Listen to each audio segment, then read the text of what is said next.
Les agradecemos por venir tanto a Roberto Feletti, diputado, a quien hemos recibido aquí como viceministro de Economía, y a Federico Pinedo, jefe de bloque del PRO. ¿Seguís siendo jefe? Viejísimo diputado. Todavía no me echaron.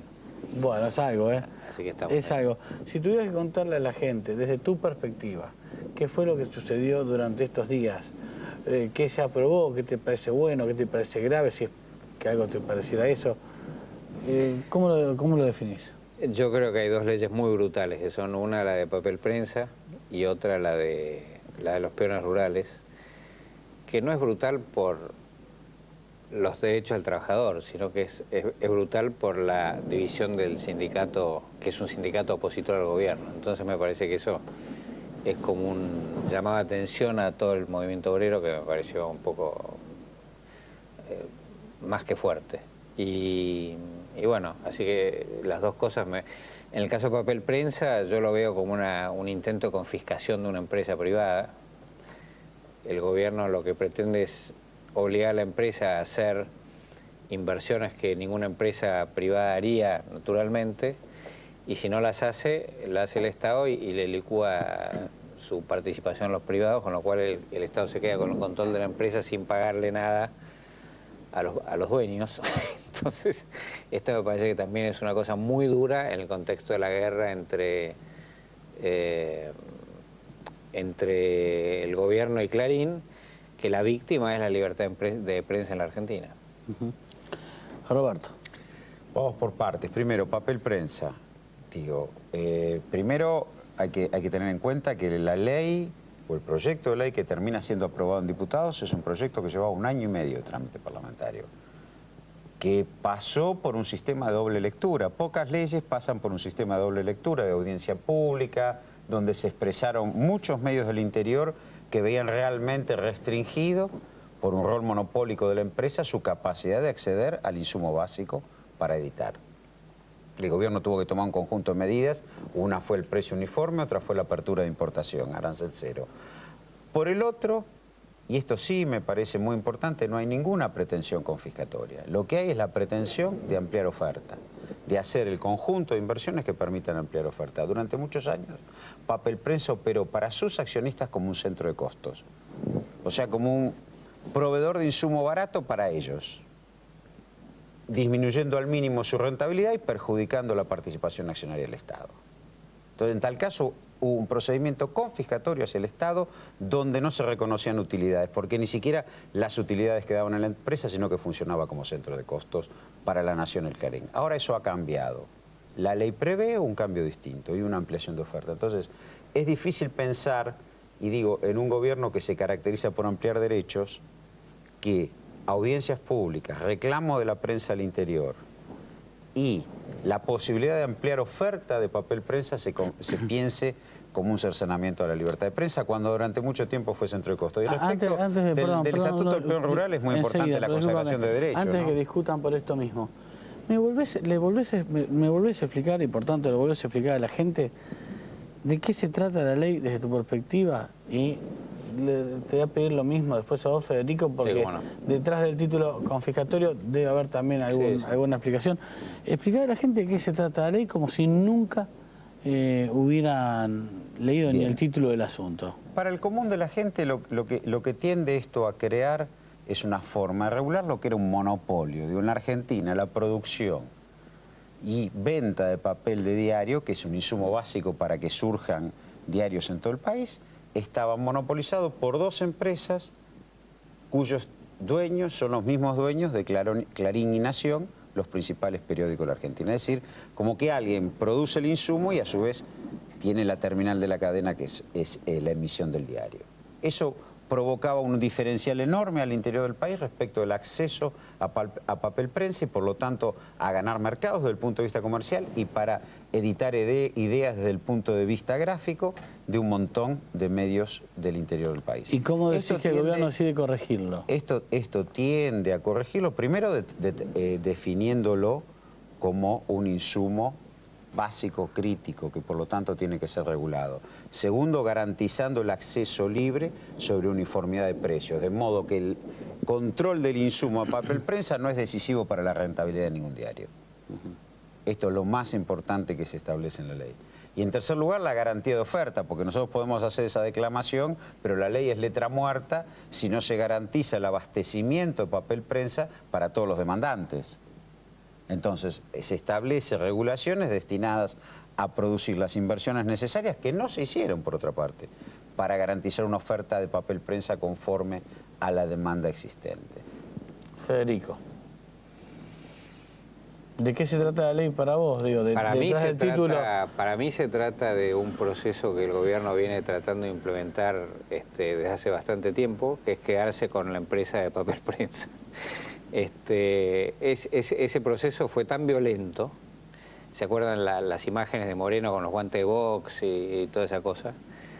Que los jueces que intervinieron le prohibieron a Moreno ingresar a la empresa por abuso de poder. Y esto es el final del cuento, donde, insisto, lo que dice la ley es, el Estado dice que hay que invertir. Si los particulares no invierten, una cosa que les llevaría a tener que hacer otra planta nueva, si no hacen eso, el Estado hace la inversión y se queda con la mayoría de la empresa. Y eso es lo que va a pasar. Y entonces estamos haciendo un mecanismo para que un Estado tenga el control de la provisión de papel, y es el mismo Estado que en la misma ley dice que va a cortar las importaciones de papel, cuando en realidad, cuando uno quiere que haya papel, lo que tiene que haber es que haya libre importación y que haya cero arancel, pero como hay en la actualidad. El Estado puso cero, fue este gobierno. No fue este gobierno, cero, no, era anterior. Arancel. No es este gobierno, era antes, pero no importa. Este Estado, el gobierno actual lo mantuvo, pero ahora dice que no lo va a mantener más, que no se va a poder... lo mantuvo, facilitó la importación porque todos sabemos la logística. Bueno, ahora no va a permitir más la importación. No dice eso la ley. Y dice que sí, que ¿cómo no? Dice que tiene que garantizar el 100% de la producción la ley no dice nacional. Eso. La ley lo que no se entiende acá es porque un monopolio de tantos años nunca dio rentabilidad. Ningún monopolio es bueno, ni privado ni estatal. Hubo un monopolio privado y menos en la durante prensa. años. Menos en la prensa. Bueno, hubo un monopolio privado durante años. Nunca dio rentabilidad, es sorprendente. Nunca se hicieron las inversiones necesarias, también es sorprendente. ¿Cómo no se va a haber inversión? Y no. ¿Pero cómo no va a haber inversión? Y si tenían problemas de abastecimiento de papel, todos lo saben, había cupos. Si no, ¿cómo se explica el posicionamiento de diarios como ámbito financiero, posicionamiento de... Eso es el pasado. No es el pasado, es lo que ocurrió. No es el presente. Y no vamos a sospechar al extinto Julio Ramos de ser un hombre que estaba comprometido. Se murió hace muchos años. No tantos, pero digo, durante muchos años habló del monopolio. A mí me preocupa el futuro. A mí me preocupa la libertad de prensa. No me preocupa Clarín, la verdad no me preocupa Clarín. Clarín hizo muchas cosas mal y mucha gente no quiere a Clarín. ¿Pero hay algún medio gráfico que no ha podido publicar algo? ¿De qué hablamos? Porque si no hablamos de la libertad de prensa, ¿cerramos algún diario? Este gobierno en 8 años cerró algún diario. Bueno, vamos a ver qué Bueno, entonces no hablemos de que falta la libertad de prensa. Bueno, yo creo que falta libertad de prensa. La libertad de prensa falta cuando un diario del interior, por el estrangulamiento de su insumo básico, no puede salir. Y lo he vivido. No hay libertad de prensa cuando el Estado le quita la publicidad oficial a un diario porque no opina lo mismo que el gobierno. ¿Y qué pasa con la publicidad privada que es 40 vamos de a uno. más que la publicidad? Vamos de a uno, ¿no? Vamos de a uno, ¿no? La Corte Suprema de Justicia de la Argentina la obligó al gobierno a dar publicidad privada a una empresa que se había quitado porque no piensa lo mismo que el gobierno. Eso está mal porque el gobierno es de todos, no es de el que en ese momento está sentado ahí arriba. El manejo, digamos, de la publicidad privada, hablemos de las grandes empresas privadas. Ahora terminamos de hablar de estatal, vamos a la privada. Vamos a la privada. ¿Cuál es el tema? Bueno, ¿cómo se regula la distribución de la publicidad privada conforme a cupos de mercado para que todo el mundo pueda participar? Porque si no parece... Pero vos querés regular la publicidad de los particulares. Típicamente los particulares ponen publicidad donde hay mucha gente que lo ve. Yo lo que digo es, por ejemplo, en Tinelli ponen más publicidad. La diversidad de medios, la diversidad de medios que existe en la Argentina es justamente porque hubo marcos regulatorios. Si no, es increíble que se haya dado en la Argentina que una misma empresa tiene una radio, tiene un canal de cable o todos los canales de cable, tiene los principios... Bueno, eso es increíble. Es increíble. Sí. Y eso para vos no afecta a la libertad de prensa, semejante monopolio mediático. Sí. Ahora, cuando nosotros la queremos regular, vamos a... A mí me parece que no tiene que haber monopolios, pero los hay. Pero lo peor que me parece a mí que los hay en la prensa. Sí, ok. Bueno. Déjalo ahora. Monopolio, sí, perdón. No, pero ahora va a ser. Vamos a ver las Termina y va. definiciones. En la prensa, monopolio quiere decir que hay un solo prestador. En la prensa no hay una sola voz, hay muchas voces, ¿no? Eso es así. El gobierno tiene un montón de voces. La cadena nacional todos los días. No lo tiene el gobierno. Ahora el gobierno, la cadena nacional es el gobierno. Ahora hay una diversidad de voces. No, ahora no. Toda la vida hubo diversidad de voces, pero no importa. Pero digo, eso es una cosa. Ahora, lo peor que hay es el monopolio del Estado en la prensa, cuando la prensa es un organismo para criticar al Estado. La prensa es la voz de la democracia para criticar a los gobernantes que la gente... La prensa tiene que informar, no criticar al Estado. El pueblo... La obligación de la prensa es informar al pueblo.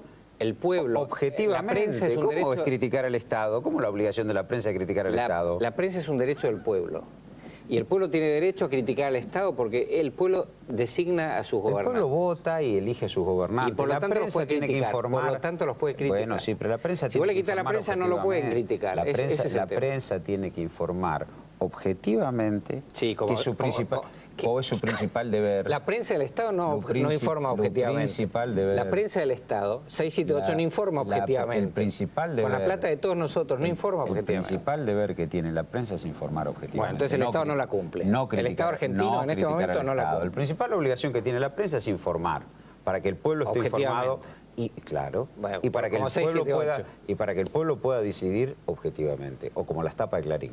O como las tapas de Clarín. Bueno, las tapas de Clarín la ponen con la plata de Clarín. La 678 con la plata mía. Que la tapa de Clarín. No es lo mismo. No es lo mismo. Digo, si no vamos a creer acá... El Estado es de todos. Clarín no es de todos, pero el Estado es de todos. Si no vamos a creer acá que alguien que tiene radio, televisión abierta, cable, diarios del interior, directamente forma parte de un esquema de mucha libertad y de mucha capacidad y capilaridad de los ciudadanos. No digamos esas cosas porque no son así. Desde que existe Internet me parece que eso ya es así. Pero Internet, por suerte, accede mucha gente porque nosotros distribuimos netbook en todos los colegios. Pero hasta ese momento... bueno. Si no accedíamos fácil. Nosotros si también, no accedíamos nosotros fácil. También distribuimos digo. Pero, a ver, si esto es para... Si no, mi preocupación es para adelante, para que la gente tenga libertad hemos puesto de un marco regulatorio y un monopolio. Vamos a ver cómo funciona. Hemos puesto un marco regulatorio y un monopolio. Yo creo que lo que quiere es reemplazar un monopolio por un monopolio estatal que a mí en la prensa me parece lo peor que hay. No, nadie quiere reemplazar ningún monopolio. Ojalá yo me equivoque, los voy a aplaudir a ustedes. No hay ningún modelo en el mundo donde alguien que produce el insumo básico, además, lo procesa y tiene los diarios. El que tiene los diarios es el que monopoliza el papel de diario. Ojalá que ese no sea el existió gobierno. en ninguna parte. Ojalá que ese no sea el En ninguna gobierno. parte existió. Yo tengo una pregunta para cada uno y paso a otro tema porque han pasado... Ya está, ya dijimos eso. Aprobaron varias leyes. Sí, pero me quedé con una pregunta para cada uno sobre lo que se dijo, no sobre el proyecto en sí, sobre papel prensa. Yo cuando te escuchaba hablar de la objetividad de los medios, de verdad, Roberto, ¿no crees que al final esa pretensión de objetividad a esta altura, con lo que sabemos de comunicación y esto, es casi, te diría, un título vacío, una frase vacía? ¿No crees que cada uno informa y opina desde su propia subjetividad y que la gente es lo suficientemente inteligente como para comprar y leer y mirar a aquel con el cual tiene ganas de discutir o acordar desde su propia manera de ver el mundo? Pero, a ver, eso es convalidar una enorme asimetría en la capacidad de difundir ideas. Porque entonces, alguien que tiene mucho dinero... No, yo no digo que... Eso es convalidar una asimetría, alguien que tiene mucho dinero... ¿Qué cosa es convalidar una asimetría? Y es una asimetría porque entonces un ciudadano común, para expresarse o si quiere difundir sus ideas, tiene que hacerlo a través del sistema político, de un partido político, a través de... quiere difundir ideología, tendrá que poder publicar un libro, publicar un artículo si lo dejan.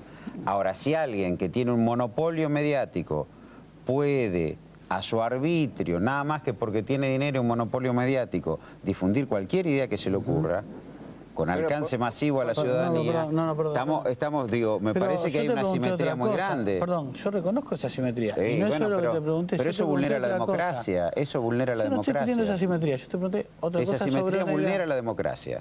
Claro, pues como yo te hablaba de otra cosa. Yo lo que te preguntaba era, a propósito de lo que vos dijiste, si esa pretensión de objetividad que vos planteás, que él plantea para el Estado y vos para los privados, no es algo que ya, por lo que sabemos, por lo que leímos, medio no existe, que uno ya sabe que por la propia complejidad que el lenguaje tiene, por cómo se dan los hechos. Cada uno cuenta las cosas. No digo que estén en igualdad. Yo digo que estén en igualdad. Es necesario construir ciudadanía. Perdón, Nuestro gobierno ha construido ciudadanía para que no pase eso. De ningún modo dije que está en igualdad de condiciones un medio importante que un ciudadano de hacer llegar sus ideas, y entiendo que cuanto más horizontal sea, es mejor. Obvio. Pero yo te preguntaba otra cosa. ¿No te parece que no es objetivo el que informa ya? No tiene por eso que ser ni mentiroso, ni falsear los hechos para justificar una idea, pero esa cuestión de la objetividad, ¿no te parece que ya sabemos que no? Que justamente cada diario tiene su propia línea editorial y los buenos diarios, sin mentir, informan desde ahí y ya. Digo, ¿vos realmente crees que hay una objetividad posible? Yo creo que debiera haberla, porque si no estamos, vuelvo al tema, si no la política se le expropia a la ciudadanía y empieza a transitar por los medios.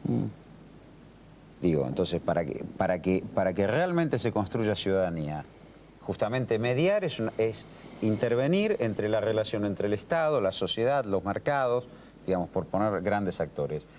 Para que haya información y para que esos actores tomen decisiones políticas cuando votan, empresarias, los mercados, el Estado y los decisores administrativos del Estado, los hacedores de políticas públicas, tiene que haber la mayor objetividad en esa mediación. Si no, entonces caemos en estas discusiones del balanceo de las cuestiones ideológicas. Pero si no, no construimos ciudadanía. A ver, nosotros desde el costado del empleo formal, desde la protección social a los jubilados, ampliándolo a los jubilados, desde la asignación por hijo, desde el matrimonio igualitario, desde el fútbol para todos, fuimos construyendo ciudadanía para que un ciudadano pueda prever su vida, resolverla a través del trabajo y a partir de ahí discutir.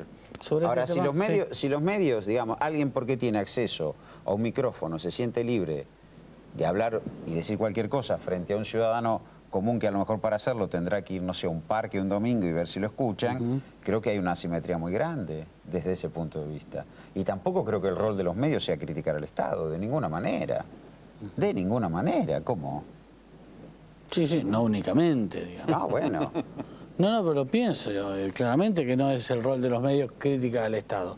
Es una de las funciones que pueden tener los medios, Sí, digamos. pero la difusión de ideas es muy importante en la construcción de ciudadanía. Bueno, entonces no puede ser relegada a los ricos. O sea, tengo plata, tengo un diario, emito ideas. El que no tiene plata... No, en eso estamos de acuerdo, entonces, yo pregunto otra cosa. Está bien. Para eso está el Estado. Yo quería hacer una pregunta a vos La también, pregunta Federico, es, perdóname. a un tipo, porque tiene plata, ¿no le puedes dejar decir que diga lo que quiera? No sí, entiendo. pero que lo diga como un ciudadano común. Pero ¿cómo como un ciudadano? Como decir, un ciudadano que tiene un micrófono no puede decir lo que quiere. ¿Quién le va a decir que no puede decir lo que quiere? ¿Vos? No, va a que poder diga decir lo que quiera, pero también es el rol del Estado balancear que haya otras voces. Pero que haya otras voces, solo- no cortarle la voz a ese. Nadie le corta la voz Bueno, a lo nadie. que vos estás diciendo, Nadie recién. le ha cortado la voz a nadie. ¿Cómo va a decir lo que digo quiere es un tipo con un lo que micrófono? digo Debe es decir lo que quiere porque tiene derecho. Sí, tiene derecho y se respeta, pero hay que balancearlo y para eso está el rol del Estado, para balancear la diversidad de opiniones. Bueno, no lo balanceen quitándole el papel. Nadie le quitó. Los que le quitaron papel Ojalá. fueron La Nación y el Clarín. Ojalá. No el Estado. Ojalá. Digámoslo, los que le quitaron Yo papel... me guardó una pregunta, tuve una discusión que no pensaba ahí, pero porque yo sí creo que el Estado, vos sabés lo que yo pienso sobre el asunto, tiene un rol importante en democratizar estos espacios y que aparezcan más voces. Yo, de hecho, Obviamente. lo he pensado siempre. Ahora, la pregunta que me quedaba para vos sobre lo que se discutió acá es la siguiente, Federico. ¿Cómo caracterizarías vos la situación actual, vinculada incluso al asunto por el prensa, y en todo caso, qué clase de corrección, si es que pensás que merece alguna, pensás que debiera hacerse sobre esa cuestión? Sobre por el prensa, sobre la cuestión de medios que plantea Roberto. ¿Qué corrección habría que hacer? Si es que... Yo creo que siempre habría que haber si es que crees que alguna Sí, hace falta, yo ¿no? creo que siempre habría que haber sido muy estricto en el control del monopolio. El monopolio no quiere decir que sea la totalidad. Un tipo que tiene un peso muy importante en un mercado como es este, tiene que tener control estatal. Siempre, en cualquier mercado, es así. Debería ser así. En un mercado como este, del que depende de la libertad de prensa, más. El Estado tiene herramientas antimonopólicas para operar. Eso debería haber operado. Lamentablemente el kirchnerismo no las hizo operar, sino hizo lo contrario, ¿no? Cuando les permitió unificar la cantidad de medios que tienen actualmente, por ejemplo el Grupo Clarín. Pero no importa, ya está. ¿Qué otra cosa hay que hacer? Garantizar la libre importación sin arancel. Eso que la ley esta dice que van a tratar de impedir. Y después, ¿qué otra cosa más pueden hacer? Fomentar a cualquiera que quiere poner fábrica de papel prensa en Argentina. Listo, eso es lo que hay que hacer. Hay que garantizar que todo el mundo tenga papel, no que no lo tenga un señor que quiere poner una fábrica para tener papel para él mismo. ¿Qué tiene malo que tenga papel para él mismo? Esto es lo que yo creo. Hay que aumentar la oferta de papel, hay que aumentar la competencia, hay que aumentar la importación barata para que todo el mundo pueda acceder al papel. Ahora, es una aclaración sobre esto, es cierto. Podemos discutir mucho, insisto, hemos hecho las audiencias públicas, los medios del interior compartieron el proyecto. Ahora, la oposición sobre esto nunca presentó un proyecto alternativo. Todos, Sí, todos están de acuerdo en la regulación del monopolio, pero... Y sí, presentamos. Lee el dictamen de minoría nuestra. Bueno. Sí. Segundo tema. ¿Me contás, Roberto, para vos qué es lo más importante para leer en el presupuesto que ya se mandó para el Senado? ¿Dónde, si tuvieras que explicarle a alguien que no tiene tiempo, no tuvo la posibilidad de analizarlo, dónde pondrías la lupa para marcar lo importante de este presupuesto, lo que te parece bien, lo que te parece, si por caso algo te pareciera mal? Y después le voy a preguntar lo mismo a Federico. Si me parecía algo mal no lo hubiera votado. Las certezas de la política fiscal. No, pero es bueno que los políticos nos paremos en el deber ser. Como decías antes, la objetividad de la información. Si no, la ética solo no corre para algunos y otros sí. Digo, las certezas de la política fiscal. Si alguien lee el presupuesto, puede estar tranquilo que va a tener un Estado solvente, o sea, con superávit, y va a tener un Estado que garantiza la continuidad de la inversión en educación, la continuidad de las prestaciones sociales, la continuidad de la inversión pública. Un empresario sabe que va a tener energía, sabe que vamos a tratar de trabajar en la mejora del transporte. Si uno lee ese presupuesto, va a ver la continuidad de la política fiscal. Y además puede ir para atrás y decir, ¿cómo esta gente manejó antes? Tomamos los 3 últimos años, yo lo expuse en el momento que me tocó exponer como miembro informante de la Comisión de Hacienda y Presupuesto. La política fiscal fue consistente a lo largo del tiempo y este presupuesto la refleja. Entonces, no solo para adelante pueden creer lo que nosotros decimos que va a pasar, sino también pueden corroborarlo con lo que pasó. Entonces alguien dice, bueno, no van a desmadrar el Estado, van a mantenerla, no hay ajuste sobre las prestaciones sociales, no hay ajuste sobre la inversión pública y más o menos van a seguir en línea con lo que vinieron haciendo. Creo que esto es lo más importante. O sea, si tuviéramos que sintetizarlo de algún modo, desde tu perspectiva, un presupuesto que transmite tranquilidad en ese sentido. Tranquilidad a la gente. Yo creo que sí, porque además, como decía antes, en el 2009, en un contexto muy difícil, esa política fiscal fue exitosa para recuperar la economía, para que no se pierda empleo. Bueno, esto está recogido en el presupuesto. Hay prestación social, hay inversión en infraestructura y hay solvencia fiscal. Hay un cálculo de recursos y gastos que es consistente. Creo que eso es lo más importante. La gente tiene que estar tranquila. Imaginemos que no va a aparecer nadie como Rajoy diciendo que se ajustan 16.000 millones de euros en un tema. Eso no pasa en nuestro presupuesto. Federico, ¿qué lees vos de ese presupuesto? Yo creo que es un presupuesto que aparentemente se dio cuenta que existía la inflación. La inflación es un impuesto a los más pobres, es un tema que se paga cada día en el mercado, en el supermercado. Me parece que la inflación genera mucho daño porque tenemos un tipo de cambio fijo, un dólar que está quieto y mientras tanto la inflación se lo va comiendo cada día más. Eso está poniendo a muchas industrias de la Argentina en situación preocupante. Por decir alguna, el turismo, algunas industrias exportadoras muy competitivas como el vino u otras. Entonces, nos hemos dado cuenta de eso y el presupuesto tiene una estrategia para afrontar ese problema, que es que el gasto, en vez de aumentar una cantidad enorme, como venía aumentando al 40% por año, va a aumentar a la mitad y que el dólar se va a quedar quieto. Y me parece a mí que esas dos cosas son medidas antiinflacionarias demasiado conservadoras, ortodoxas, negativas. Me parece que lo que habría que hacer es tratar de generar confianza para que haya más inversiones en la Argentina, para que se expanda más la economía, para que se genere más empleo y para que por el aumento de la oferta baje el aumento de precios, ¿no? Yo estoy seguro que con estos objetivos está de acuerdo Feletti, pero me parece Estamos al revés. ¿No está de acuerdo con eso? No. Yo lo que digo es que nosotros hacemos un presupuesto prudente, moderado, de confianza, y los liberales dicen tendríamos que ser más expansivos, más... Claro, ¿no? porque no somos liberales. Es al revés, es al revés. No somos tan Es al liberales revés, como vos crees. Es al revés. Pero No, nos acusan de ortodoxos. y sí, es muy ortodoxo esta cosa. Bueno, yo creo que prudente para yo la creo que campaña deberíamos viene. trabajar ellos y nosotros para dar confianza en que se puede invertir en la Argentina. Eso es lo que habría que hacer. Me parece que no lo estamos haciendo. Y ojalá que lo hagamos en el futuro, pero hoy por hoy me parece que ¿Pero no. por qué pensás que no? Digo, Y viste, por- recién nos acaban de tranquilizar tanto. La persecución policial a los que compraran dólares en los últimos días o meses o semanas, algunas señales como que votamos una ley contra el terrorismo y al día siguiente sale un señor del gobierno a decir es para meter presos a los terroristas que compren dólares. Entonces, flaco, se va todo el demonio, así no funciona esto. Entonces, tenemos que generar confianza y yo le diría al gobierno que debería calmarse y tratar de generar confianza junto con todos los demás. Roberto, para contestar, 2 minutos. No, digo, me parece que la confianza, insisto, la política económica de estos tiempos ha sido de certidumbres. Que uno le pregunta a un trabajador y no tiene miedo de perder su trabajo. Tiene la incertidumbre de cuánto le van a aumentar el sueldo. Digo, si no, no se verían las decisiones de consumo que hay. Y en cuanto a la inversión nosotros vamos a cerrar con una tasa muy alta de inversión. Uno de los avances que hubo en las importaciones, la elasticidad de importación-producto, el aumento, fue en bienes de capital. Una porción importantísima, O sea que además no- de energía. ¿Por qué hay inflación? Fue bienes de capital. ¿Por qué hay Digo, inflación? a ver, los países que no tienen inflación tienen un profundo desempleo y una situación de crack muy grande. Digo, nosotros lo que vemos hoy es certidumbre. La gente tiene ¿Cuánto el es la gobierno inflación en China? tiene una política de ingresos. ¿Cuánta es la inflación en Chile, en Colombia, en Brasil? ¿Cuánto es la inflación? Pero, a ver, las políticas distributivas de Chile, de Colombia, De Brasil. no son las nuestras. La de Brasil. Ojalá son fuera la de Brasil la nuestra. No son las nuestras. Las nuestras han generado un proceso de avance social tan grande en la Argentina en los últimos años, por ahí no comparable con la década del 60 o los 50, pero tan grande respecto de los últimos tiempos en cuanto a protección, en cuanto a certezas, en Para cuanto a eso no certidumbre. necesitas inflación. Los empresarios invierten cuando hay mercado. Para eso no hace Nosotros falta creamos inflación. mercado interno y mercado externo. Tenemos los niveles de exportación más altos casi por un periodo caro a tu A ver, el antecedente prejuicio, político, a ver, el prejuicio. la generación del 80. Casi Eso sí, tenemos, eso sí. tenemos un coeficiente de apertura similar. No era prejuicio.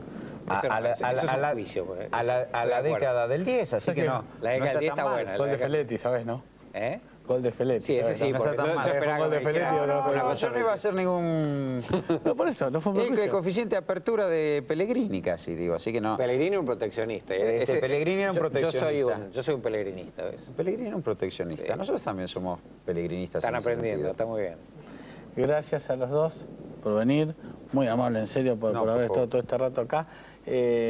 En la clase de debate, que a mí la verdad es que me gusta de algún modo presencial, porque se entendieron las ideas. Fue un debate con ideas. Yo entendí qué piensa el gobierno por prensa, cómo lee el presupuesto del gobierno y también Bueno. entendí perfectamente cuál es tu perspectiva del tema. Gracias a los dos.